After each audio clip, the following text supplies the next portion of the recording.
주님이 오늘 우리에게 주신 말씀은 마가복음 13장 14절부터 23절 말씀입니다.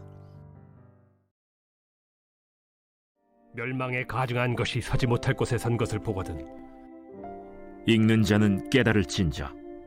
그때 유대에 있는 자들은 산으로 도망할지어다.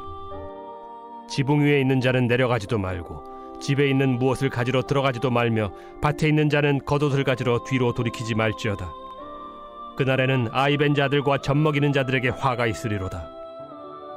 이 일이 겨울에 일어나지 않도록 기도하라. 이는 그날들이 환난의 날이 되겠음이라.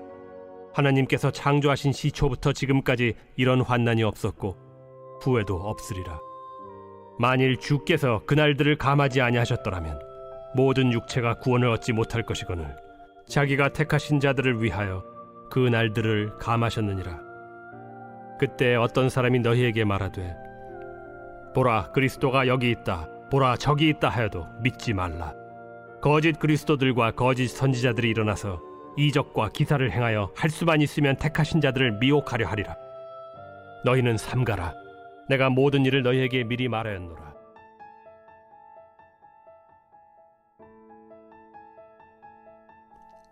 예수님은 유대 전역에 미칠 커다란 화에 대해서 경고하시고 예언하십니다. 성전에 멸망에 가증한 것이 세워질 것이고 거짓 그리스도들과 거짓 선지자들이 이적과 기사를 행하며 사람들을 미혹할 것이다. 실제로 예수님의 예언은 1차적으로 AD 70년에 로마가 예루살렘을 점령하고 파괴하며 성취되었습니다. 그러나 이것으로 예수님의 예언의 말씀이 종료된 것은 아닙니다. 1차 심판은 로마로 인해 유대가 무너지며 성취되었지만 완전한 심판은 아직 오지 않았습니다. 그때가 언제인지 우리는 알지 못합니다. 그러나 오늘 말씀이 우리에게 전해주는 분명한 메시지가 있습니다. 우리가 심판을 앞두고 있을 때 혹은 삶의 시간 속에 환난을 경험할 때 하나님의 도우심의 은혜도 함께 있을 것입니다. 20절은 이렇게 말씀합니다. 주님께서 그 날들을 줄여주지 않으셨다면 구원받을 사람이 하나도 없을 것이다.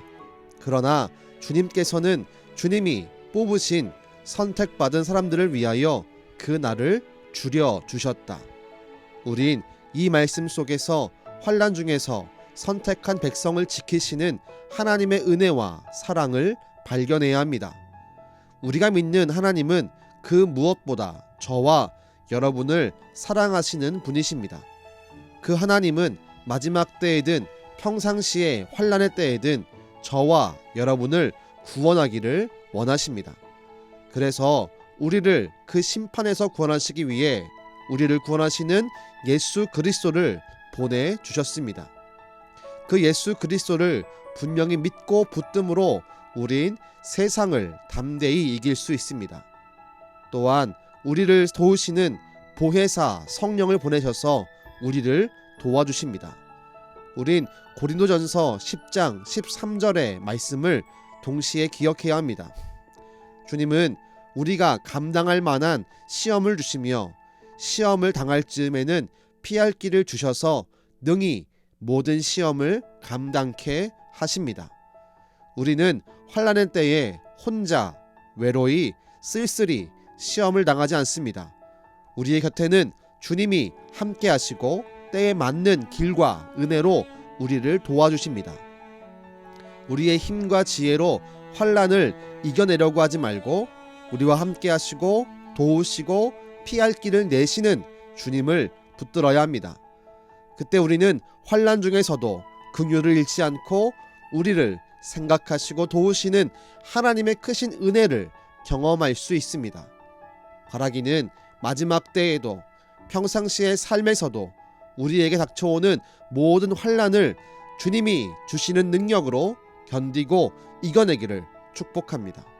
기도하겠습니다. 주님, 이 세상에 마지막 때가 있음을 우리가 말씀을 통해서 확인합니다.